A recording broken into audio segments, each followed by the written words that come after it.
भारत गौरव आचार्य श्री पुलक सागर जी गुरुदेव के प्रवचन और धार्मिक कार्यक्रम देखने एवं सुनने के लिए जिन शरणम मीडिया चैनल को अभी सब्सक्राइब करें और बेल आइकॉन पर क्लिक जरूर करें। ओम नमः सिद्धेभ्यः। ओम नमः सिद्धेभ्यः। ओम नमः सिद्धेभ्यः। यदर्चाभावेन प्रमुदितमना दर्दुरिह क्षणादासीत स्वर्गी गुणगण समृद्धि सुखनिधि लभन्ते सद्भक्ता शिव सुख समाजम किमु तदा। महावीर स्वामी नयन पथगामी भवतु मे। महावीर स्वामी नयन पथगामी भवतु मे। महावीर स्वामी नयन पथगामी भवतु मे। प्रथम तीर्थंकर ऋषभदेव भगवान की, भगवान महावीर स्वामी की, परम पूज्य गुरुदेव आचार्य श्री पुष्पदंत सागर जी मुनि महाराज की, अहिंसा परमो धर्म की।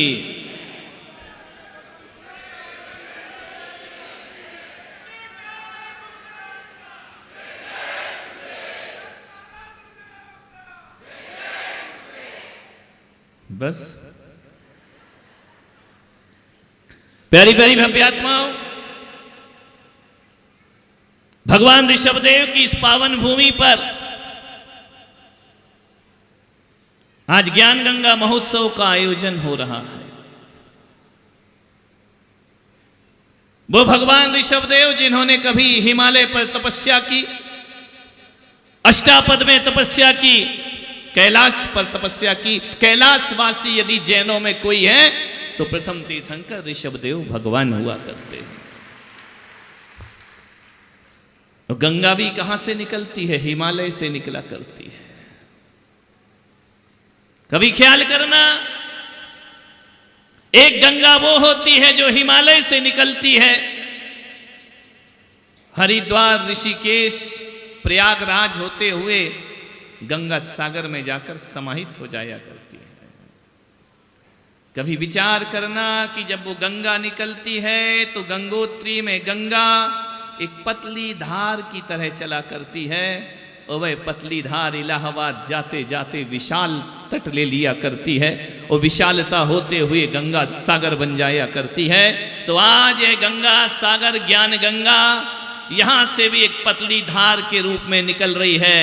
मैं विश्वास दिलाता हूं एक दिन वो आएगा कि विशाल गंगा सागर का रूप ले लेगी। ध्यान रखिए, साथ आपको देना पड़ेगा, अकेली तालियों से कुछ नहीं होगा। एक गंगा वो है जो हिमालय से निकलती है और एक गंगा वो है जो आज भगवान ऋषभदेव के चरणों से निकलेगी, संत के मुख से निकलेगी। बस दोनों गंगा में इतना फर्क है कि हिमालय से निकली गंगा को पीने में मजा आता है और संत मुख से निकली गंगा को जीने में मजा आता है। ध्यान रखना, इस गंगा को पीना नहीं, जीने का प्रयास करना है। इस गंगा को जीवन में उतारने का प्रयास करना है। और जब यहाँ से घर जाओ तुम्हारा व्यवहार बदला बदला होना चाहिए ताकि घर के लोग ये बोले कि भाई साहब गंगा नहा करके आ रहे हैं, गंगा स्नान करके। नहाना है, ऊपर से ऊपर वाला बरस रहा है, नीचे से मैं बरसने का प्रयास करूंगा। ध्यान रखना, फर्क कितना है, जब ऊपर वाला बरसता है तो तुम बाहर से भीगते हो, और जब पुलक सागर बरसेगा तो भीतर से भीगना प्रारंभ हो जाओगे। और एक बात याद रखना, जब तक भीतर से ना भीगो तो बाहर की बरसात जीवन को ठंडक देने वाली। भीगना तो भीतर से पड़ेगा, मैं भीतर से भिगोऊंगा। बस थोड़ी चालाकी मत करना, तर्क लेकर मत आना, अहंकार लेकर मत आना। कल ही कहा गया था कि सभा में कोई जूते चप्पल पहनकर नहीं आएगा। आपका बहुत बहुत धन्यवाद, आपने बाहर उतार दिया है। लेकिन मैं पुलक सागर कहता हूं कि जूता चप्पल शायद उतना खतरनाक नहीं होता है, आदमी का अहंकार उससे ज्यादा खतरनाक हुआ करता है। मैं आपसे आग्रह कर रहा हूं कि अपना हटाग्रह, अपना पंथाग्रह, अपना ईगो वहीं उतारना जहां चप्पल उतारी है, ध्यान रखना। संत की सभा में तो पूर्ण समर्पण भाव से प्रवेश करना चाहिए, विनय और आस्था से प्रवेश करना चाहिए, ध्यान रखना। तुम्हें ही करना पड़ेगा, गंगा कुछ नहीं करेगी। कोई प्यासा गंगा के पास जाए और गंगा से बोले कि हे गंगा मेरे मुख में प्रवेश कर जा, तो करेगी क्या? बोलिए। हरिद्वार के घाट पे खड़े हो जाओ, ऋषिकेश के घाट पे खड़े हो जाओ, त्रिवेणी घाट पर खड़े हो जाओ और बोलो ए गंगा मेरे मुख में प्रवेश कर, तो गंगा तुम्हारे मुख में कभी प्रवेश नहीं करेगी। गंगा तो कल कल कल कल कल कल निनाद करते हुए गंगा सागर की ओर बढ़ती है। एक बात याद रखना, गंगा का लक्ष्य लोगों की प्यास बुझाना नहीं, गंगा का लक्ष्य सागर में जाके मिल जाना हुआ करता है। लेकिन कोई प्यासा यदि उसके तट पर आता है और अकड़ के खड़ा रहता है तो गंगा उसकी प्यास नहीं बुझाती। अरे जो झुक जाता है अंजलि बनाता है, और अंजलि बांध कर जो आचमन किया करता है, गंगा उसके कंठ में जाकर समाहित हो जाती। गंगा को आवाज लगाओ कि प्यास बुझा, तो गंगा कभी प्यास बुझाने वाली, झुकना तुम्हें ही पड़ेगा, अंजलि तुम्हें ही बनाना पड़ेगी, आचमन तुम्हें ही करना पड़ेगा। मान्यवर, मैं झूठा दावा नहीं भरूंगा कि 15 दिन में पूरे ऋषभदेव को बदल के रख दूंगा, मेरी इतनी औकात नहीं है ना, मैं नहीं बदल सकता। हाँ, बदल सकता हूं यदि तुम कसम खा लो कि 15 दिन में हमको बदलना है। जब तुम ही बदलने को तैयार हो जाओगे तो पुलक सागर तुम्हें बदलने को तैयार। जब तक तुम नहीं बदलोगे तो संत कुछ नहीं कर सकता है। शुरुआत तो तुम्हें ही करना है। जीवन परिवर्तन की यात्रा है, जीवन एक जागरण हुआ करता है, जागना तो तुम्हें ही पड़ेगा। और एक बात याद रखना, जो जितनी गहरी नींद सोया है वो उतने जल्दी जागता है। लेकिन ऋषभदेव वालों, मुझे तो नहीं लगता कि तुम गहरी नींद सोए हो। जो गहरी नींद सोएगा उसे जगाना आसान होगा, लेकिन जो सोने का बहाना करके लेटा है उसे जगाना बहुत मुश्किल का काम हुआ करता है। और आज का आदमी गहरी नींद सही सोया है, आज का आदमी सोने का बहाना करके लेटा हुआ है। वह जाग भी रहा है और सो भी रहा है। एक बात याद रखना, माँ आती है ना, बच्चे को सुबह सुबह उठाती, बेटा उठ जा, बेटा उठ जा, स्कूल जाना है, उठ जा उठ जा उठ जा। बच्चा उठता ही नहीं है। जैसे ही माँ उठाती है थोड़ी देर बैठता है, माँ चाय बनाने गई, बच्चा देखता है फिर चली गई, फिर लुढ़क जाता है, फिर सो जाता है। माँ देखती यार अभी तक सो रहा है, उठा नहीं है, फिर आती है, बेटा उठ जा। बेटा काय को उठने वाला ऋषभदेव का बेटा ऐसे उठता है क्या? ये पहली बार है जो पुलक सागर की सभा में तुम टाइम पर उपस्थित हो गए, ध्यान रखना। वरना तो तुम्हारे यहाँ वही सिस्टम है कि दुकानदार पहले आएगा, कस्टमर बाद में आएंगे। लेकिन ध्यान रखना, बेटा फिर सो जाता है। फिर माँ क्या करती है? उठ रहा या नहीं, आवाज भारी करती है, फिर भी नहीं ना, 5 मिनट और सोने दो, 1 मिनट और सोने दो। फिर बाद में क्या होता है मालूम है? फिर माँ जाती है और 1 लोटा पानी लाती है, और जब उसके मुंह पे पानी के छींटे मारे जाते हैं तो उसकी नींद टूट जाया करती है। तो इतना ध्यान रखना ऋषभदेव वालों, मैं तुम्हें उठाने नहीं आया हूँ, मैं 1 लुटिया पानी तुम्हारे मुंह में डालने आया हूँ। बस उसके छींटे से तुम्हारी अंतस की चेतना जागृत हो जाए तो मेरा बोलना सार्थक और सफल हो जाएगा। मौसम भी साथ दे रहा है, तुम भी साथ दे रहे हो, हम चल रहे हैं, तुम चल रहे हो, साथ हमारे ये जमाना चल रहा है। मानिए आज का विषय,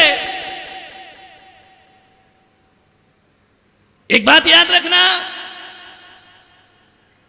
मिठाई तो हमेशा मीठी बनती है, मिठाई हमेशा मीठी बनती है। गुलाब जामुन मीठा होता है, बर्फी मीठी होती है, लड्डू मीठा होता है, रसगुल्ला कौन बोल रहा ज्यादा नाम मत लो, मुंह में पानी आ रहा है।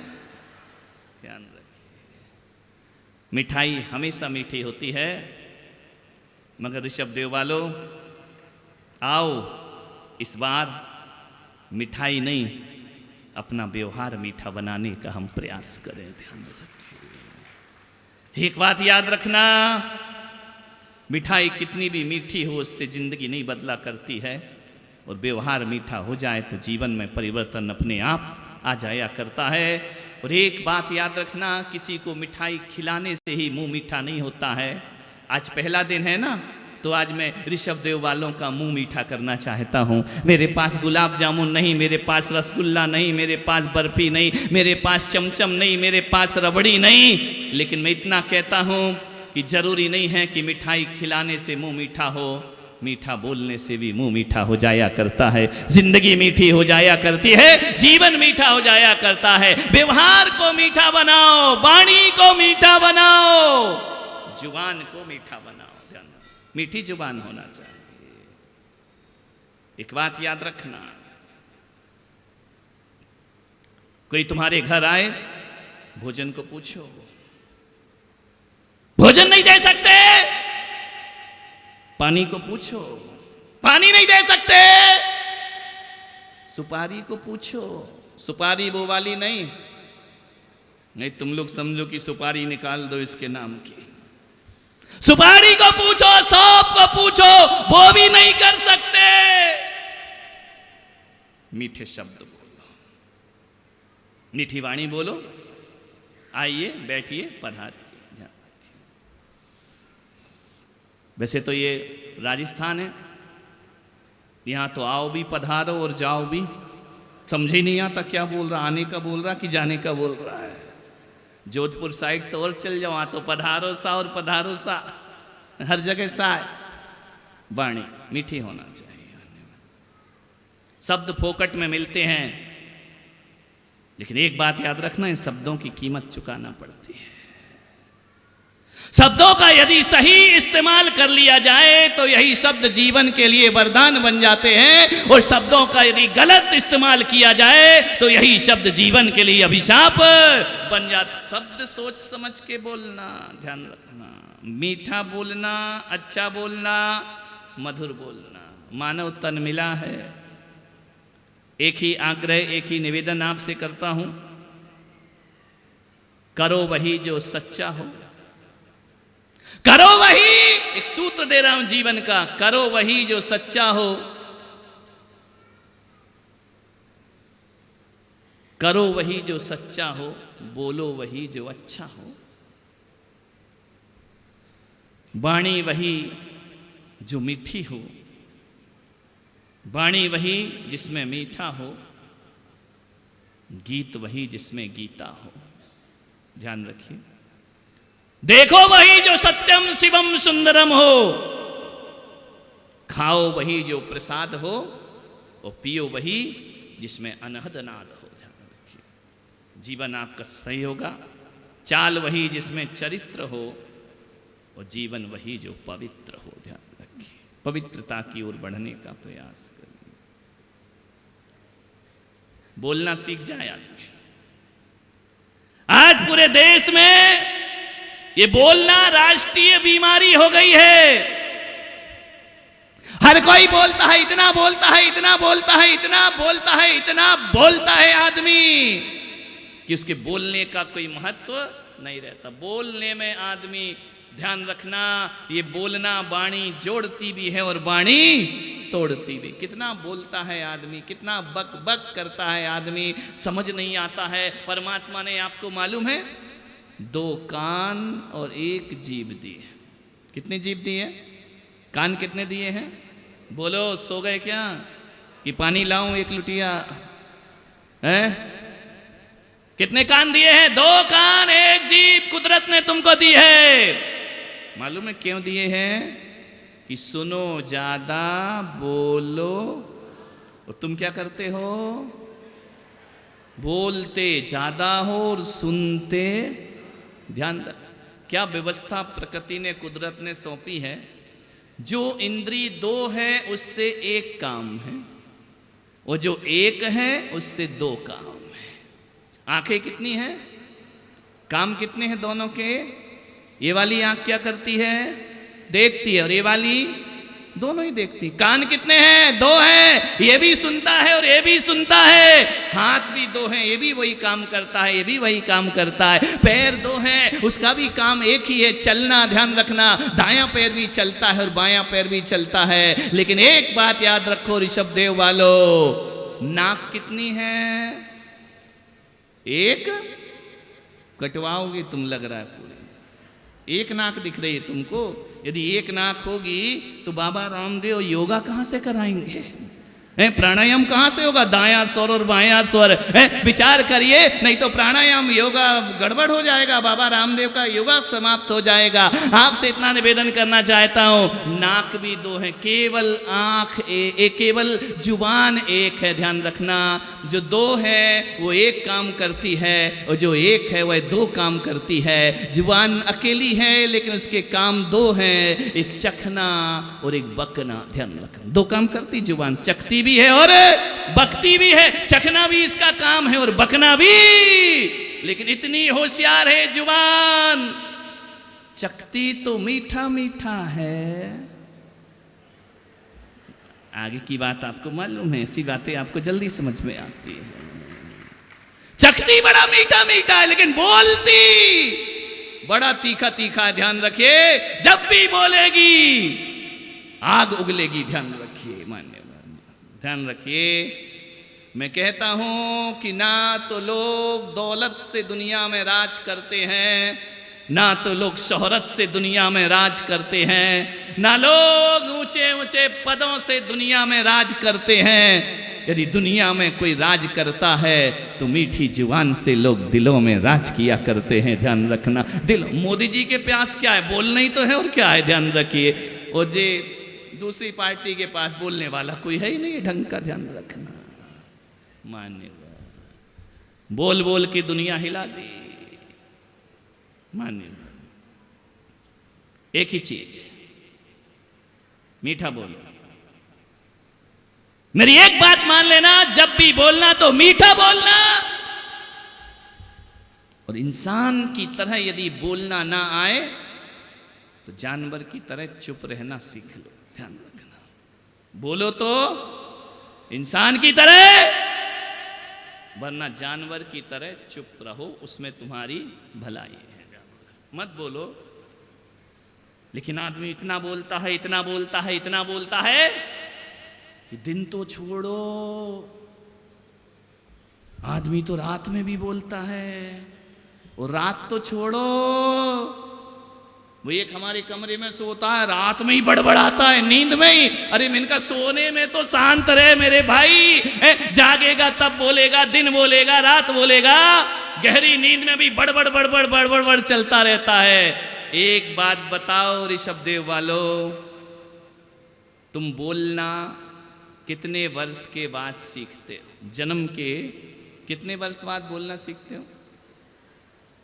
अरे माताएं बोलो ना, तुमने बच्चे नहीं पाले हैं क्या? कितने साल बाद सीखते हो?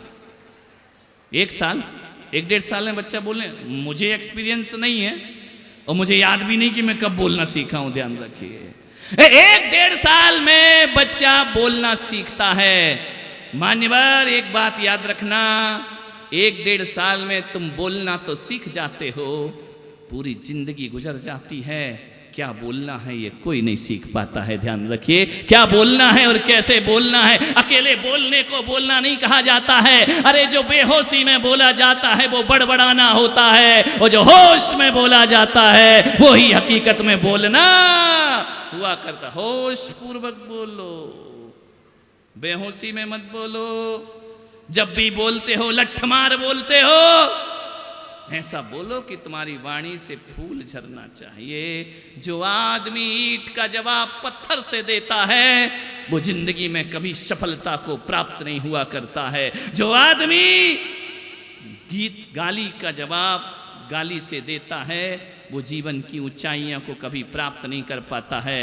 जो थप्पड़ का जवाब मुक्के से दिया करता है वो ऊंचाइयों को प्राप्त नहीं होता है। और मैं कहता हूँ जीवन में उन्हीं लोगों को याद किया जाता है जो पत्थर का जवाब फूल से दिया करते हैं, जो गाली का जवाब गीत से दिया करते हैं, वो जो थप्पड़ का जवाब हाथ जोड़ कर दिया करते हैं, वो ही लोगों के दिलों में राज किया करते हैं। मान्यवर निवेदन है, ज्यादा जुबान मत चलाओ। ज्यादा जुबान चलाओगे तो कोई जुबान काटने वाला भी मिलेगा, ध्यान रखना। हमेशा नहीं चलती है, चिल्लाते रहो 400 पार 400 पार 400 पार 400 पार, हो गया ना खेल खत्म। ध्यान रखना, मान्य ज्यादा जुबान मत चलाओ, ध्यान रखना, ज्यादा मत बोलो। बोलो तो कैसा बोलो, मीठा बोलो, अच्छा बोलो। खुदा को भी पसंद नहीं सख्ती जुबान में, ये ऋषभ देव है। यहां बड़े साहित्य प्रेमी लोग हैं, रात को 9:30 बजे मेरी सेवा में आते हैं। बड़े बड़े कवि, बड़े बड़े गीतकार, फनकार आते हैं, वो बहुत अच्छा लिखते हैं, दिल को छूने वाला लिखते हैं। तो मैंने सोचा कि यहाँ साहित्य प्रेमी लोग हुआ करते हैं, जिसके हृदय में साहित्य होता है वही सरस्वती का सच्चा पुत्र हुआ करता है। ध्यान रखना, लक्ष्मी पुत्र होना कोई बड़ी बात नहीं है, सरस्वती पुत्र बनना सबसे बड़ी बात हुआ करती है। तो इस साहित्य की नगरी में मैं कह रहा हूं कि खुदा को भी पसंद नहीं सख्ती जुबान में, खुदा को भी पसंद नहीं सख्ती जुबान में, और इसीलिए नहीं दी उसने हड्डी जुबान में। ध्यान रखना, जुबान में हड्डी नहीं हुआ करती है, वो भी चाहता है कि सख्ती से ना बोले। वाणी में वीणा की झनकार होना चाहिए, दुर्भाग्य है कि वाणी में बाण बसे हुए हैं। ध्यान रखना, मन में एक ही चीज है, घर में परिवार में बिखराव है जुबान की वजह से। लोग कहते हैं कि जमीन की वजह से है, लोग कहते हैं मकान की वजह से है, लोग कहते हैं रुपए पैसे की वजह से है। घरों में यदि लड़ाइयां और अवसाद है तो केवल आदमी की जुबान की वजह से। जुबान संभाल के बोलिए। मालूम है, तुमने डिस्कवरी चैनल में देखा होगा, यूट्यूब में देखा होगा, नहीं देखा तो आज जाके देखना। एक होता है चिंपांजी, हाथ बंदर, देखा है क्या पुष्पदन?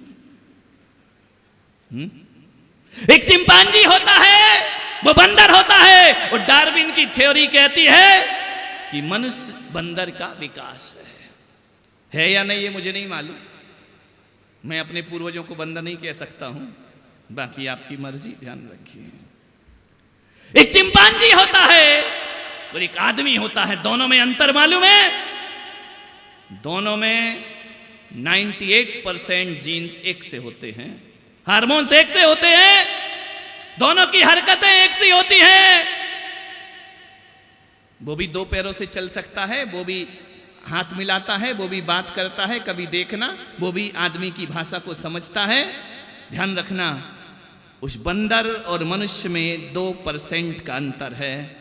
मैं आपका ध्यान आकर्षित करना चाहता हूं, एक तो उस बंदर में, उस वनमानुष में, उस चिंपांजी में एक कमी ये है कि वो आदमी जैसा सोच नहीं सकता, और दूसरे हार्मोन्स कम हैं, दूसरे जीन्स कम हैं, आदमी जैसा बोल नहीं सकता। ध्यान रखना। और मैं आपसे कह रहा हूं, यदि 2 बातें उस बंदर में आ जाएं तो वो इंसान हो जाएगा, और 2 बातें तुम्हारे जीवन से निकल जाएं,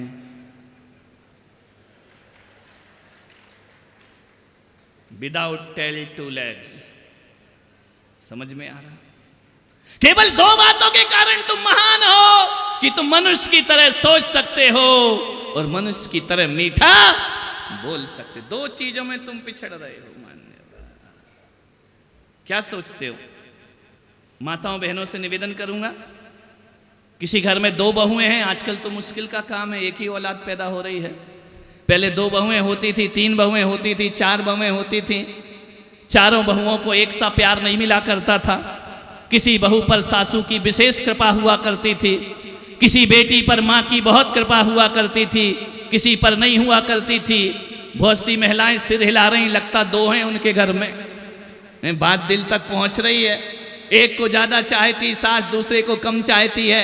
बल्लू ने लफड़ई नहीं किया, एक ही रहने दो, एक और दो का लफड़ई खत्म हो गया है। लेकिन बात तो मेरी महत्वपूर्ण है, ध्यान देने योग्य है। यदि बहू को सास ज्यादा प्यार कर रही है तो इसलिए प्यार ज्यादा नहीं करती है कि वो अमीर घर से आई है या बहुत दहेज लेकर के आई है। यदि बड़ी बहू घर में प्यार पा रही है और छोटी बहू प्यार नहीं पा रही है, तो जहां तक मैं सोचता हूं पुलक सागर इसी चिंतन पर पहुंचता है कि बड़ी बहू इसलिए पूछी जा रही, इसलिए प्यार पा रही है क्योंकि वो मीठा बोला करती है, ध्यान रखिए। और छोटी बहू इसलिए नफरत पा रही है, उसे बोलने का सलीका नहीं। दहेज को लेकर कोई प्यार नहीं होता है, पैसों को लेकर कोई प्यार नहीं होता है।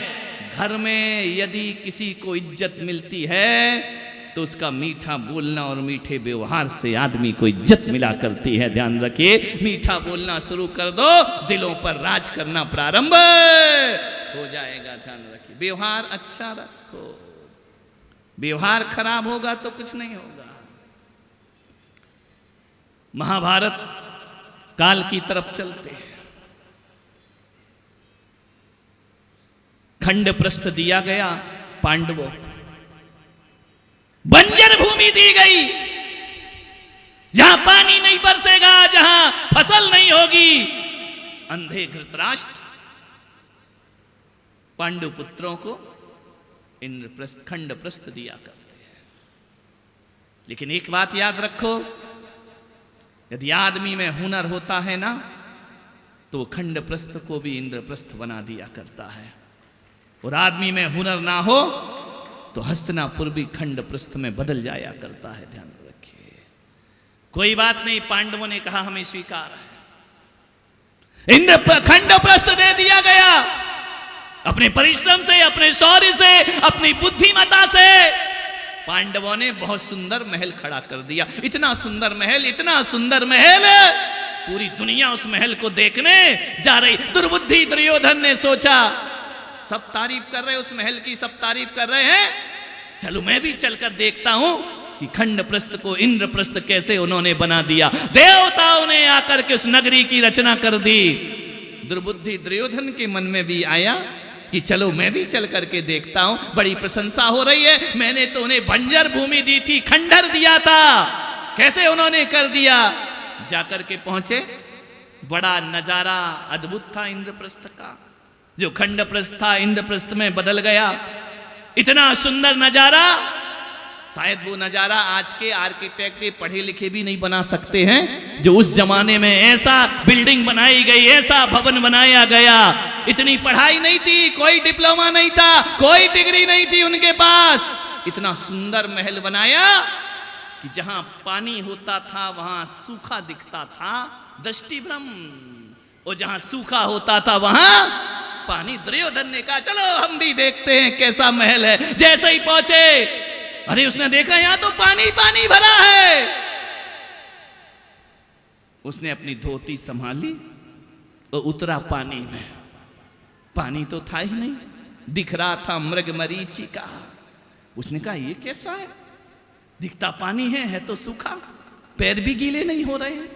थोड़ा आगे बढ़ा, जहां सूखा दिख रहा था वहां पानी हुआ करता है। बेसुध होकर चला कि यहां तो पानी है ही नहीं। बढ़ते गया, आगे गया। जैसे ही पानी में गया, पैर स्लिप हुए, छपाक से पानी में गिरा, भीग गए सब वस्त्राभूषण। के द्रौपदी झरोखे में खड़ी है, देखा, जोर से अट्टहास किया, अरे देवर जी गिर गए। ऊपर देखा दुर्योधन ने कि द्रौपदी भाभी उसे कटाक्ष कर रही है। बड़ी जोर से द्रौपदी हंसी, अट्टहास किया और इतने ही कहा कि तुम गिर गए तो कोई आश्चर्य की बात नहीं। देवर जी, अंधे का पुत्र आखिर अंधा ही हुआ करता है। अतश्री महाभारत प्रस्तुत करता गोदरेज। ध्यान रखिए, यहां से महाभारत की रचना हो जाती है। द्रौपदी यदि 2 मिनट अपनी जुबान को संभाल के रखती तो हसनापुर का महाविनाश नहीं हो पाता। ध्यान रखिए, एक कड़वी जुबान। दुर्योधन ने कहा कि द्रौपदी पांचाली, एक बात ध्यान रख, जिस अंधे को अंधे का पुत्र कह रही है, भरी सभा में तेरी लाज ना लूटी तो मेरा नाम दुर्योधन नहीं होना चाहिए। ध्यान रखिए, एक वाणी संभाल करके बोल लेती तो कितने बड़े अनिष्ट से बच जाती। ध्यान रखिए, इसलिए मेरा आपसे निवेदन है, मीठा बोलो। तीर के समान चुभते हैं तीखे वचन। मान्यवर, एक बात याद रखना, एक व्यस्ततम चौराहे पर आपकी दुकान है और आपके बाजू में भी दुकान है, दोनों का एक सा माल है, एक सा रेट है, एक सी क्वालिटी है। एक की दुकान ज्यादा चलती है और एक की कम चलती है। वजह क्या है? किस्मत पे ठीकरा मत फोड़ना। ध्यान रखना कि उसके भाग्य में है, मेरे भाग्य में नहीं है। भाग्य की बातें तो अकर्मण्य लोगों के भाग्य में हुआ करती हैं। यदि एक की दुकान ज़्यादा चल रही है और एक की नहीं चल रही है, एक की दुकान इतनी चल रही है कि उसे भोजन करने की फुर्सत नहीं है, और एक की दुकान ऐसी है जिसके पास कोई बोहनी वट्टा करने वाला भी नहीं है। सुबह से शाम तक खोलता है, खाली लौटता है, और एक लौटता है तो पैसों से भरा हुआ बैग लौट कर लेकर के लौटता है। मान्यवर, मैं कहता हूँ कि जिसकी दुकान चल रही है उसके भाग्य का तो मैं कुछ कह नहीं सकता, लेकिन उसका बोलना और व्यवहार बहुत अच्छा होगा, इसलिए ग्राहक उसकी दुकान पे बार बार जाता है। और जिसकी जुबान अच्छी नहीं है, जिसका व्यवहार अच्छा नहीं है, माल कितना भी अच्छा हो, मैं पुलक सागर तुम व्यापारियों को सिखा रहा हूं, माल हल्का हो और जुबान भारी हो तो दुकान चला करती है। ध्यान रखिए, और माल भारी और जुबान हल्की है तो कोई तुम्हारी दुकान में लेकर आने वाला नहीं है। माल वजनदार नहीं, जुबान। कल रात को बल्लू कह रहा था ना, मेरे को कविता वीता नहीं, अपना प्रेजेंटेशन बहुत अच्छा है। ध्यान रखिए, उसकी चलती है। ध्यान रखना मान्यवर, प्रस्तुति अच्छी होना चाहिए। आपसे निवेदन करूंगा, लोकप्रियता हासिल करो। हर व्यक्ति लोकप्रिय होना चाहता है। माता जी बैठ जाओ, देवी जहां जगह मिले वहां बैठ जाओ। लेट आने के बाद आगे बैठने की कोशिश मत करो, क्योंकि जिनने आगे बैठने की कोशिश करी वो मैडम अब साइड में हो गई हैं, भजनलाल जी मुख्यमंत्री बन गए हैं। इसलिए आपसे निवेदन है कि कोशिश मत करो, जहां जगह वहीं बैठ जाओ आराम से। क्या बात है मान्यवर, एक बात बताना, जीवन में स्मार्टनेस का ज्यादा महत्व होता है या जुबान का ज्यादा महत्व होता है? आपसे निवेदन है, सुंदरता का ज्यादा महत्व है या व्यवहार का ज्यादा महत्व है? बोलिए, व्यवहार का। 20% स्मार्टनेस, 80% जुबान। ध्यान रखना, कोई कितनी भी सुंदर बहू हो, कितनी भी खूबसूरत हो, कश्मीर की कली भी लेकर आ जाओ, बहुत सुंदर दिखती हो, लेकिन बोलती बहुत बुरा हो, तो बोलो वो बहू चलेगी या नहीं चलेगी? बोलिए, कितने दिन चलेगी? ये गोरी चमड़ी कितने दिन अच्छी लगती है? 1 साल, 2 साल। ध्यान रखना, ये गोरा रंग किसी काम का नहीं हुआ करता है। मान्यवर, गोरा तो चूना भी होता है, 1 चम्मच मुंह में डालकर देखो क्या होता है। और काला तो गुलाब जामुन होता है, एक जरा मुंह में डालकर देखो, जिंदगी में आनंद आ जाया करता है। ध्यान रखिए, आपसे मेरा, ये काले लोग ताली बजा रहे हैं क्या? ध्यान रखिए मान्यवर, ये गोरा रंग, ये सुंदरता ज्यादा देर नहीं चला करती है, आदमी का व्यवहार ज्यादा चला करता है। 80% जिंदगी में व्यवहार की कीमत होती है, 20% जिंदगी में सुंदरता की कीमत हुआ करती है। आज लाखों रुपए हमारी महिलाएं इस चेहरे को सजाने में लगा रही हैं। मैंने भी पुलक सागर ने एक ब्यूटी पार्लर खोला है मेरे भाई। ये बस स्टैंड का जो मैदान है ना, ये पुलक सागर का ब्यूटी पार्लर है। यहाँ पर चेहरा सुंदर नहीं, चरित्र सुंदर बनाया जाता है। ध्यान रखिए, चेहरा सुंदर ज्यादा देर नहीं रहा करता है, चरित्र ज्यादा सुंदर हुआ करता है। मान्यवर, चरित्र को सुंदर बनाओ, व्यवहार को सुंदर बनाओ। यहाँ से जब निकलना चेहरे पर लिपस्टिक ना हो तो चलेगा। ध्यान रखिए, मैं आपसे कह रहा हूं, निवेदन कर रहा हूं कि हाथ में मोबाइल हो या ना हो, चेहरे पर स्माइल जरूर होना चाहिए। ध्यान रखिए, मोबाइल आकर्षित नहीं करेगा, स्माइल आकर्षित किया करती है। एक बात बताओ, लिपस्टिक का आकर्षण ज्यादा नहीं होता है, बहुत उथला होता है, ऊपर से लगाया हुआ होता है। नहीं, मैं कोई विरोध नहीं कर रहा हूं, नहीं तो महिलाएं मेरे विरोध में खड़ी हो जाएं कि हम अपने पति का लगा रहे, तुम्हारा क्या बिगड़ रहा है। नहीं नहीं, मैं इस लफड़े, तुम तो खूब लगाओ, एक एक काय को 1-1 किलो लगाओ, मेरे बाप का क्या जाता है।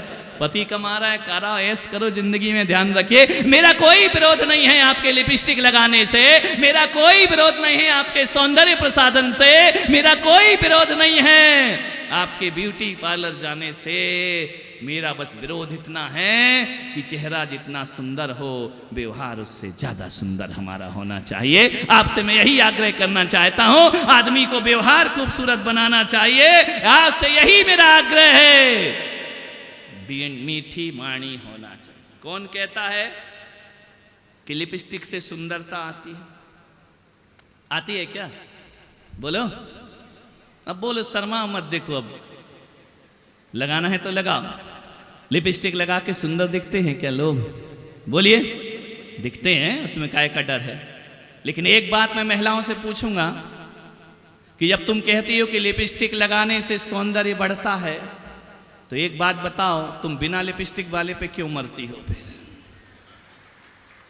ये तो कभी नहीं लगाते हैं, जान इन पे छिड़कती हो। ध्यान रखिए मान्यवर, इस सौंदर्य से कुछ नहीं हो। इतने खुश हो गए, काले काले मोठ वाले भी मुस्कुरा रहे हैं, देखो ना। कालिया बांसवाड़ा, ध्यान रखिए मान्यवर, सोचना है आपको, सौंदर्य वाणी का होना चाहिए।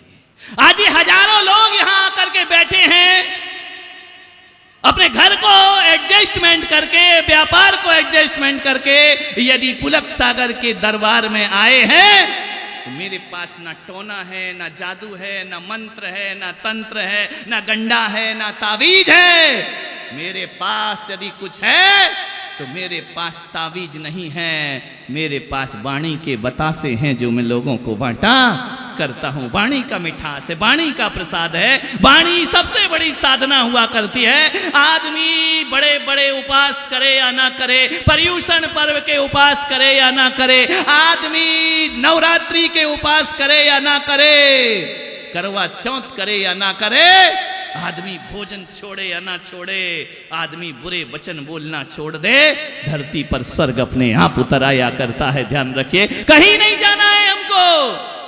लोग कहते हैं कि मरने के बाद स्वर्ग मिलेगा या नहीं मिलेगा, या नरक मिलेगा। मुझ पुलक सागर को कुछ नहीं मालूम कि मरने के बाद क्या मिलेगा, लेकिन मैं पुलक सागर आपसे इतना कह सकता हूं कि मरने के बाद स्वर्ग में समय बर्बाद मत करो, जीवन इतना अच्छा बिताओ कि आज का जीवन ही तुम्हारा स्वर्ग बन करके खड़ा हो जाए। और जिसका आज स्वर्ग होता है उसका कल भी नरक जैसी जिंदगी जी के स्वर्ग की प्रार्थना मंदिर में जाकर कर रहे हो नादानो। भगवान भी तुम्हारी प्रार्थना सुनने वाला। अपने घर को स्वर्ग बनाओ, मरने के बाद स्वर्ग नहीं, जीते जी स्वर्ग बनाओ। 4 लोग घर में रहते हैं तो ऐसे बोलो, ऐसे बोलो, ऐसे बोलो, और इतना हंसो कि वो हंसी हंसी नहीं, भगवान का कीर्तन बन जाना चाहिए, प्रभु की भक्ति बन जाना चाहिए। तुम्हारा घर आनंद में पर घर को स्वर्ग बनाओ। 15 दिन में मैं अब कोई मंदिर अंदिर नहीं बनाऊंगा, कोई तीरथ नहीं बनाना मुझे। एक बन गया जिन शरणम, बहुत बना लिए भगवान के मंदिर। आओ ऋषभ देव की धरती में अब घरों को मंदिर बनाने का प्रयास करें, जिंदगी को मंदिर बनाने का प्रयास। अपने हृदय में भगवान की स्थापना करो, जीवन तुम्हारा सार्थक और सफल हो जाएगा। मान्यवर ध्यान रखिए, 5 फीट का आदमी और 2 इंच की जुबान। जब आप बोलते हैं ना, तो जब तक नहीं बोले तब तक आपके बारे में कोई आकलन नहीं हो सकता है कि आदमी कैसा है, लेकिन जैसे ही बोलता है तो पता चल जाता है। जुबान का ताला जब खुलता है ना, तो पता चलता है कि दुकान कोयले की है या हीरे की हुआ करती है। ध्यान रखिए, आपके शब्दों से पता चलेगा कि आपका व्यक्तित्व वाणी अंतरंग का परिचय दिया करती है। ध्यान रखना, बाहर की एक्सरे मशीन तो भीतर की हड्डियों के चित्र खींचा करती है, लेकिन वाणी वो एक्सरा मशीन है जो आदमी के चरित्र का चित्रण किया करती है। ध्यान रखिए, चरित्र चित्रण। मीठा बोलो। कितनी भी विषम परिस्थितियां आई, राम सदा मुस्कुराते रहे। राम का कभी रुद्र रूप नहीं हुआ, राम ने कभी महादेव जैसी भ्रुकुटी नहीं मोड़ी। राम ने कठिन से कठिन परिस्थितियों का सामना किया। लेकिन आज भी दुनिया में हिंदू परंपरा के मंदिरों में जाकर देखना, राम के कैलेंडर और चित्र देखना, राम की मूर्तियों को देखना, राम हमेशा मुस्कुराते हुए दिखाई दिया करते हैं। ध्यान, ये राम का चरित्र है। विपरीत परिस्थिति में भी मुस्कुराना। देखो ना, अयोध्या में राम जी का बाल रूप कैसे स्थापित किया गया है। मुस्कुराता हुआ चेहरा उनका सारी दुनिया का मन मोह लिया करता है। ध्यान रखिए, श्री राम से सीखो कि मुस्कुराता चेहरा क्या होता है। जैनों के 24 तीर्थंकरों की मूर्तियां जाकर के देखना, केसरिया नाथ की मूर्ति जाकर देखना। कोई केसर चढ़ाए या आंगी चढ़ाए या फूल चढ़ाए या जल चढ़ाए, लोगों के चेहरे बदलते देखे हैं, केसरिया नाथ बदलते नहीं देखा है। ध्यान रखना, हर परिस्थिति में स्मित मुस्कान वो मनुष्य की सार्थकता है, वो मनुष्य का जीवन हुआ करता है। ध्यान रखिए। आभूषणों से सुंदरता नहीं आती, जुबान से सुंदरता आती है। महिलाओं से निवेदन है, चाय में चीनी डालना भूल जाओ, कोई बात नहीं, भूल जाओ, भूल गए तो भूल गए। चाय में चीनी डालना भूल जाओ, कोई बात नहीं। डायबिटीज के मरीज के काम आएगी, किसी के काम तो आएगी, शुगर पेशेंट के काम आएगी। लेकिन एक निवेदन आज से कर रहा हूं कि चाय में चीनी डालना भूल जाना, लेकिन जुबान में चीनी डालना कभी नहीं भूलना। ध्यान रखना, शुगर पेशेंट को डॉक्टर कहता है कि चीनी मत खाओ, शक्कर मत खाओ, मीठा मत खाना, लेकिन किसी डॉक्टर ने नहीं कहा मीठा मत बोलना। मैं आपसे कहता हूं, शुगर पेशेंट भी मीठा बोलना सीख जाए ना, तो उसकी शुगर नॉर्मल होने में ज़्यादा देर नहीं लगेगी। ध्यान रखना, उसकी शुगर अपने आप नॉर्मल हो जाया करती है, अपने आप वो बीमारियों से मुक्त हो जाया करता है। मीठा बोलो। सम्मान देकर सम्मान के रास्ते खोलो। ध्यान रखना, अपमानित करके तुमको सम्मानित कभी नहीं किया जा सकता है। सम्मान देकर सम्मान के रास्ते खोलो। बहू को बहू रानी कहोगी तो बहू भी तुमको मम्मी जी कह करके बुलाएगी। ध्यान रखना है। वो बहू को कहा क्योरी सो रही है, पड़ी रहती है, कुछ काम नहीं करती, वो भी कहेगी बुढ़िया अपना टेप रिकॉर्ड बंद कर रही है या नहीं कर रही है। ध्यान रखना, जैसा कहोगे वैसा मिलेगा। एक बात पूछूं आपसे, आप सब बहू बेटी वाला परिवार है, ग्रस्त हो, आपके बच्चे हैं, आपकी बेटियां हैं, आपकी बहुएं हैं, कहा सुनी हो जाती है। उत्तर आपको धीमी आवाज में चाहिए या जोर की आवाज में चाहिए? ईमानदारी से बताना, कैसी आवाज में चाहिए? सेठ जी, आप चाहते हो कि आपका बेटा आपकी बहू आपको उत्तर जवाब धीमी आवाज में दे कि बिल्कुल रविश्वासुर मर्दनी रणचंडी? कैसी आवाज चाहिए? धीमी चाहिए ना? हर बहू से, हर बेटे से, हर बेटी से यही उम्मीद है कि वो हमें धीमी आवाज में जवाब दे। तो मैं पुलक सागर कहता हूं, उत्तर पहले बनता है या प्रश्न पहले बनता है? आपसे निवेदन है, प्रश्न का जन्म पहले होता है, उत्तर का जन्म बाद में होता है। यदि आपका प्रश्न धीमी आवाज में होगा तो उत्तर भी धीमी आवाज में आएगा, और आपका प्रश्न यदि जोर की आवाज में होगा तो उत्तर भी जोर। कौन कहता है बहू बेटी जवाब देते हैं? हमारे प्रश्न ही उन्हें जवाब देने को मजबूर कर दिया करते हैं। ध्यान रखिए, सबसे पहले आप देना सीखें कि आप क्या देते हैं। आपको झुंझला के उत्तर पसंद है या प्यार से पसंद है? आपको अपमानित भाषा पसंद है या सम्मान की भाषा पसंद है? मैं तो कहता हूं बहू बेटियां तो छोड़ो, घर के नौकर से भी इज्जत से बात करो। नौकर भी तुम्हें इज्जत से मालिक कह करके पुकारेगा। अरे ड्राइवर को ड्राइवर जी कहकर बुलाओ, वो भी कहेगा कि मालिक जी मैं आपकी सेवा में तैयार खड़ा हूं। एक बात और याद रखना, आजकल ऋषभदेव में तो ये लफड़ा है नहीं, शहरों में बहुत बड़ा लफड़ा है। नौकरानियां नहीं टिकती हैं, ध्यान रखिए, भाग जाती हैं काम छोड़ करके। हजारों रुपए दो तो भी काम करने को तैयार नहीं है। और आजकल तो ये मामला हो गया है, अध्यक्ष जी कहां गए,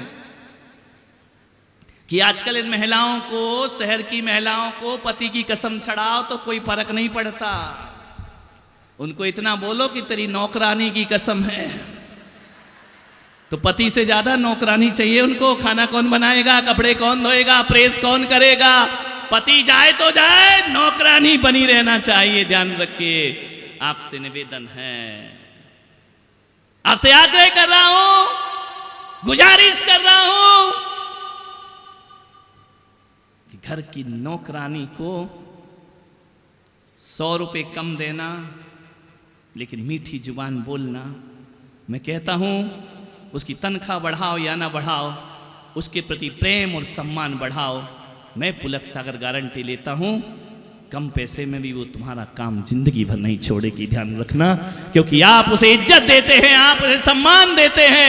एक दूसरे को सम्मान देना सीखो। मान्यवर, एक दूसरे को सम्मान दोगे, रिश्ते मजबूत होते चले जाएंगे। और अम्मा गई मंदिर से और बहू पर जाकर बरस पड़ी, क्यों री सो रही है, अभी तक चाय नहीं बनी, 8 बज गए, मैं बड़े मंदिर से दर्शन करके आ गई, पूजा करके आ गई। बहू कहेगी आज अम्मा मंदिर गई थी, महाराज के प्रवचन सुनने गई थी, ये गंगा नहाने गई थी या जूडो कराटे सीखने गई थी? ध्यान रखिए मान्यवर, ध्यान रख, व्यवहार बदलो, व्यवहार बदलो। ऐसा व्यवहार बदलाओ कि घर से जब मंदिर जाओ तो ज्वाला बाई बन करके जाओ, और जब लौटो तो शांति बाई बन करके लौट जाओ। तुम्हारी बहू कहेगी कि क्या बात है, ये ज्वाला बाई शांति बाई बन गई, मंदिर जाने से इतना चेंज होता है, तो चलो कल से मैं भी मंदिर जाऊंगी। ध्यान रखना, इस बहाने बहुएं मंदिर जाना सीख जाएंगी। दादाजियों से भी निवेदन है, अंगारा बन के जाओ और जलधारा बन करके लौट करके आओ। तुम्हारा जीवन सार्थक और सफल, जीवन को बदलना पड़ेगा। कोई चमत्कार आकाश से नहीं उतरेगा। मैं पुलक सागर कहता हूं, आज घर में जाके मीठी और सम्मान की वाणी बोल। शर्म आएगी 1-2 दिन, क्योंकि कल तक एरे तोरे करके बोला है, आज आप करके बोलो तो भीतर ऐसा लगता है जैसे छाती में पत्थर आ रहा हो बहुत बड़ा। ध्यान रखिए, 1-2 दिन प्रैक्टिस करो, सबसे अच्छा काम हो जाएगा। 1-2 दिन बुरा लगेगा, अटपटा लगेगा, ड्राइवर जी कह करके बुलाओ, नौकरानी को सम्मान से बात करो, पति को भी कभी इज्जत से बोल दिया करो। ध्यान रखना, बेचारा एक ही शब्द है, बेचारा। ध्यान रखिए मान्यवर, प्रेम से बोलो, जो दोगे वही मिलेगा। एक बच्चे को उसकी मां ने एक चाटा मारा, बच्चा दौड़ा दौड़ा गया जंगल में। आजकल के बच्चे किसी की सुनते नहीं, ध्यान रखना, कोई किसी की नहीं सुनता मेरे भाई। बोलने की बीमारी लग गई है, सुनने की बीमारी किसी के पास नहीं है। बच्चा दौड़ा दौड़ा गया, जाकर खंडर में चिल्ला, आई हेट यू, मैं तुमसे नफरत करता हूं। जंगल से आवाज लौट कर आई, I hate you, I hate you, I hate you. बच्चे ने कहा कि यार मां बाप भी मुझे प्यार नहीं करते हैं, पूरी प्रकृति भी, जंगल भी कह रहा आई hate you, I hate you. उसने आवाज लगाई, मैं सबसे नफरत करता हूं। खंडर में से आवाज आई, मैं सबसे नफरत करता हूं। उसने आवाज लगाई, मैं तुमसे नफरत करता हूं। लौट कर आवाज आई, मैं तुमसे नफरत करता हूं। बच्चा रोते रोते मेरे पास आया कि महाराज मुझे कोई प्यार नहीं करता है, जो देखो वो मुझसे नफरत करता है। मैंने कहा क्या मतलब? बोले आज मेरी माँ ने मारा और मैं जंगल में जाके आवाज लगाई और मैंने कहा मैं तुमसे नफरत करता हूं। जंगल का एक एक कण कण बोला मैं तुमसे नफरत करता हूं। मैंने कहा कोई बुरी बात नहीं है बेटा, आज पुलक सागर की एक बात मानना और जा जंगल में जाके कहना आई लव यू, ध्यान रखना। तो एक बार तो आवाज लगा। बोले नहीं मैं कैसे प्यार कर सकता हूं। मैंने कहा तू मेरी खातिर जाकर आवाज लगा। जैसे गया जंगल में और जोर से चिल्लाया आई लव यू, मैं तुमसे प्यार करता हूं। एक एक डाली, एक एक पत्ता, एक एक खंडर बोला मैं तुमसे प्यार करता हूं, मैं तुमसे प्यार कर। संसार एक प्रतिध्वनि है, जो दोगे वही लौट कर वापिस आता है, ध्यान रखिए। जैसा दोगे वही लौट करके वापिस आएगा। हमेशा इतने गर्म मूड में क्यों रहते हो तुम? 24 घंटे ये खोपड़ा गर्म ही रहता है क्या? कभी हल्के मूड में भी रहा करो।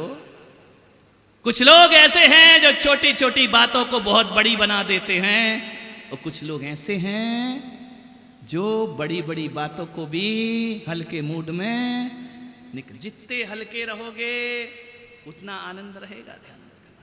हल्के मूड में रह लो। पति आया, गुस्से में था, खाना परोसा, ठंडा हो गया। अब लेट आएगा तो बच्चू ठंडा ही मिलेगा तुझे, गर्म कौन करेगा उठा करके। अब ठंडा खाना खा रहा है और पत्नी से बोला गुस्से में, ये क्या गोबर बना रखा है?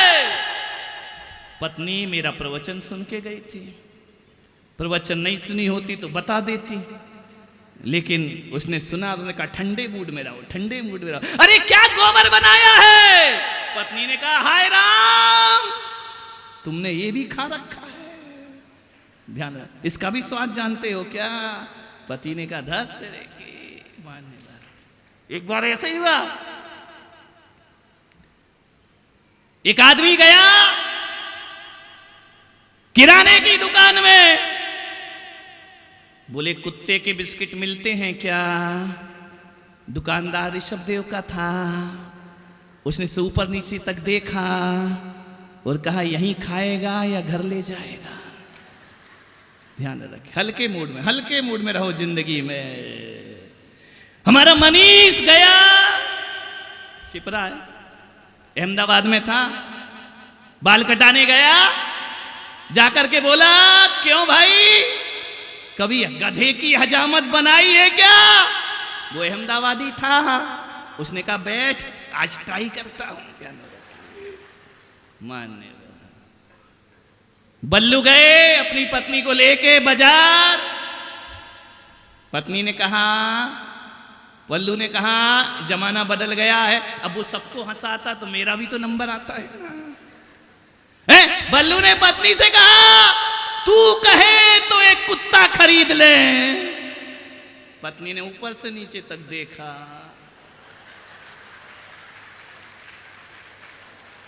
समझ गए क्या? पत्नी ही ताली बजा रही है। ऊपर से नीचे तक देखा, बोले जब से तुम मिले हो किसी चीज की कमी नहीं है जिंदगी।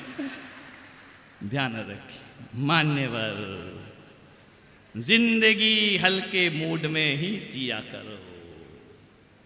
आपसे निवेदन है, समय आपका हो रहा है, पहला दिन है, थोड़ा लेट चलेगा। इनने लेट किया तो मैं भी करूंगा ना, क्योंकि वही तो मैं कह रहा हूं, जैसा करोगे, कल ऐसा नहीं करोगे नहीं तो पंडाल नहीं होगा, हम होंगे और कमेटी होगी। ध्यान रखना मान्य। एक देवर था, उसकी एक भाभी थी। देवर भाभी को हमेशा छेड़ते रहता था।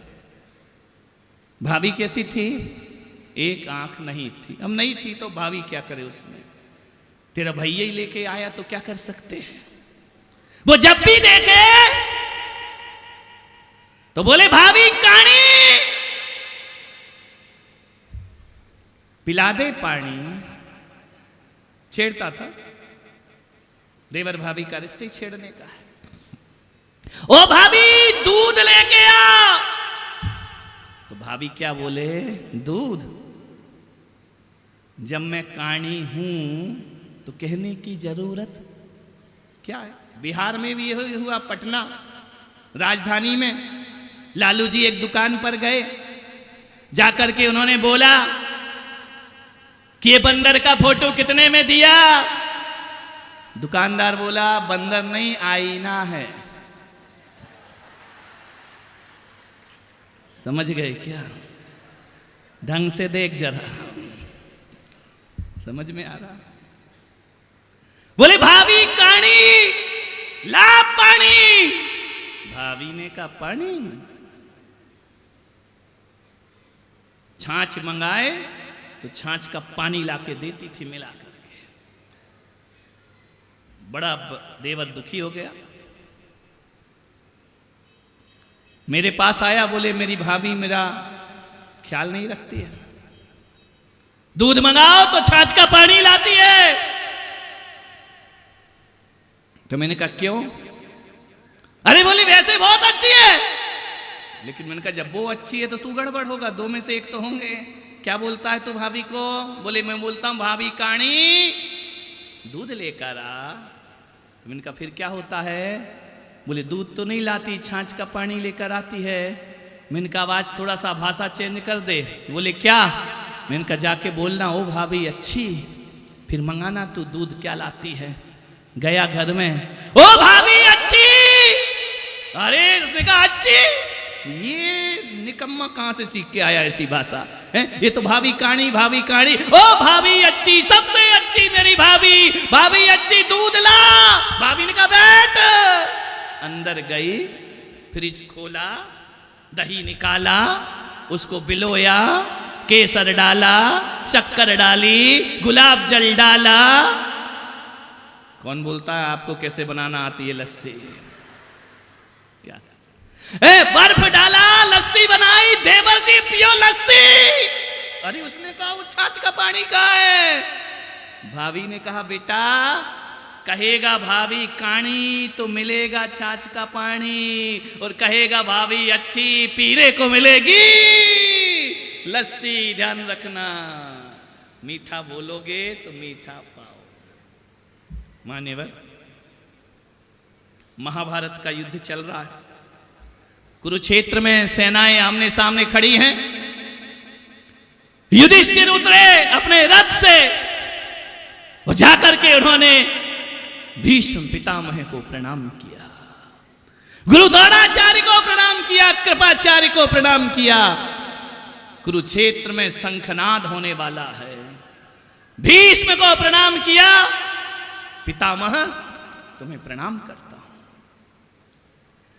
भीष्म ने कहा कि विजयी भव पुत्र। दुर्योधन ने देखा कि ये लड़ मेरी तरफ से रहे हैं और विजयी भव का आशीर्वाद दुर्योधन युधिष्ठिर को दे रहे। कृपाचार्य को प्रणाम किया। कृपाचार्य ने कहा चक्रवर्ती भव पुत्र, चक्रवर्ती भव। द्रोणाचार्य को प्रणाम किया। उन्होंने कहा दीर्घायु भव पुत्र। दुर्योधन से रहा नहीं गया, रथ से कूद करके भागा। उसने कहा कि आप तीनों महान आत्मा है, वीर योद्धा, आप मेरे साथ छल कर रहे हैं। भीष्म पितामह ने कहा कि दुर्योधन किस बात का छल है? बोले आप मेरी तरफ से तीनों लड़ रहे हैं, विजयी भव का आशीर्वाद उन्हें दे रहे हैं, यशस्वी का आशीर्वाद दे रहे हैं, दीर्घायु का आशीर्वाद दे रहे हैं। ये बताओ आप किसके पक्ष में लड़ रहे हैं? भीष्म पितामह ने कहा कि दुर्योधन तुझ में और युधिष्ठिर में इतना ही अंतर है।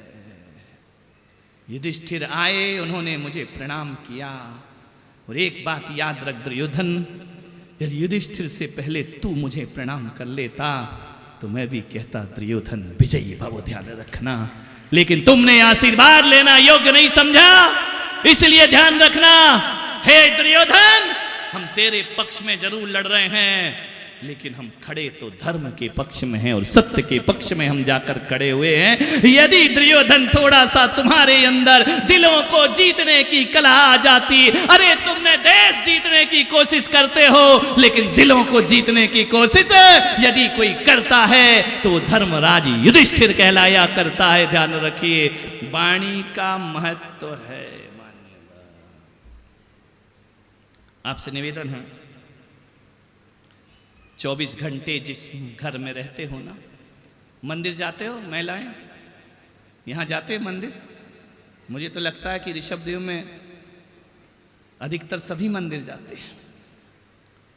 जैन भी जाते हैं, अजैन भी जाते हैं, श्वेतांबर भी जाते हैं, दिगंबर भी जाते हैं। केसरियानाथ के चरणों में अपना माथा झुकाया करते हैं, आशीर्वाद लिया करते हैं। बहुत अच्छी बात है। जो नहीं जाते हैं वो भी जाना शुरू करें। लेकिन मैं पुलक सागर कहता हूं कि मंदिर में जाते हो, कितनी देर रहते हो मंदिर में? कितनी देर? आधे घंटे, 1 घंटे, 10 मिनट, इससे ज्यादा तो नहीं रुकते ना। एक बात बताओ ऋषभदेव वालों, कि जिस मंदिर में तुम 1 घंटे रुकते हो, उस मंदिर को कितना पवित्र बना के रखते हो। वहां जूते पहन के नहीं जाते हो, वहां भगवान का अपमान नहीं करते हो, वहां गाली गलौच नहीं करते हो, वहां मारपीट नहीं करते हो। बड़ी विनम्रता से भगवान के दर्शन करते हो और भगवान की शांति लेकर वापस लौटा करते हो। तो मैं पुलक सागर कह रहा हूं कि जब 1 घंटे भगवान के मंदिर में जाते हो तो 1 घंटे मंदिर में कितनी पवित्रता रखते हो। लेकिन 23 घंटे जिस घर में रहते हो, उस घर को पवित्र क्यों नहीं बनाया करते हो? ध्यान रखिए, 23 घंटे जिस घर में रहना है। जो लोग 23 घंटे अपने घर को पवित्र बना लेते हैं, मैं पुलक सागर कहता हूं, फिर उन्हें दुनिया के किसी मंदिर में जाने की जरूरत नहीं हुआ करती है। कहा जाता है कि कठौती में मन चंगा तो कठौती में गंगा। यदि घर पवित्र कर लिया, घर महान बना लिया, तो एक बात याद रखना, जीवन अपने आप स्वर्ग जैसा बन जाएगा। एक ही निवेदन है, बात ही बात में विश्वास बदल जाते हैं, रात ही रात में इतिहास बदल जाते हैं। कोई पैदा तो करे अपनी जुबा में इतनी तासीर, अरे नर्म लहजे से तो पत्थर भी पिघल जाते हैं। ध्यान रखें, लहजा बहुत नर्म होना चाहिए, मिजाज बहुत नर्म होना चाहिए, आदमी के विचार बहुत सरल होना चाहिए, तो जीवन स्वर्ग बनने में ज्यादा देर नहीं लगा करती है। मान्यवर,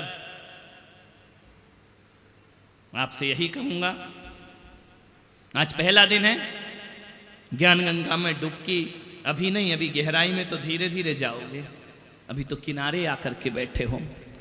आज का यही मंत्र है कि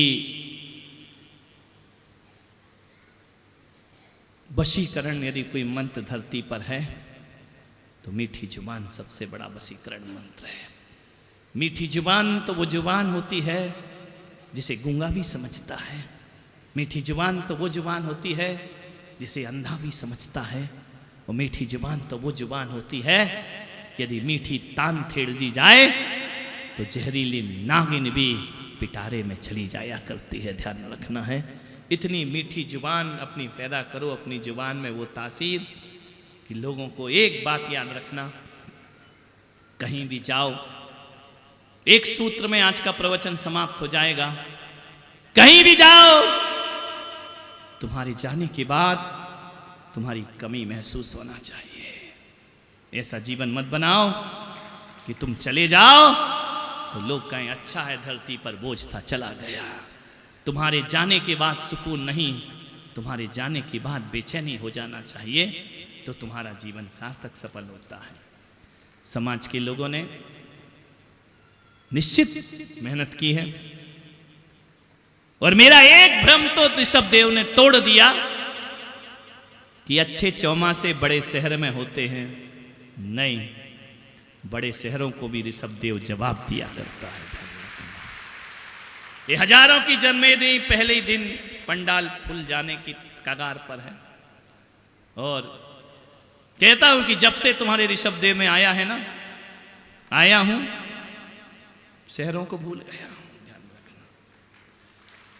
और लगता है छोड़ आए हम वो गलियां, ध्यान रखना। और ऋषभ देव का इतना प्यार, समर्पण, सभी जाति सभी कौम कल से इंतजार कर रही है, कब प्रवचन होगा, कब प्रवचन होगा, कब प्रवचन होगा। तो यहाँ आने के बाद लगता है कि सचमुच ये इंसानों की नहीं भगवानों की नगरी है, ध्यान रखना।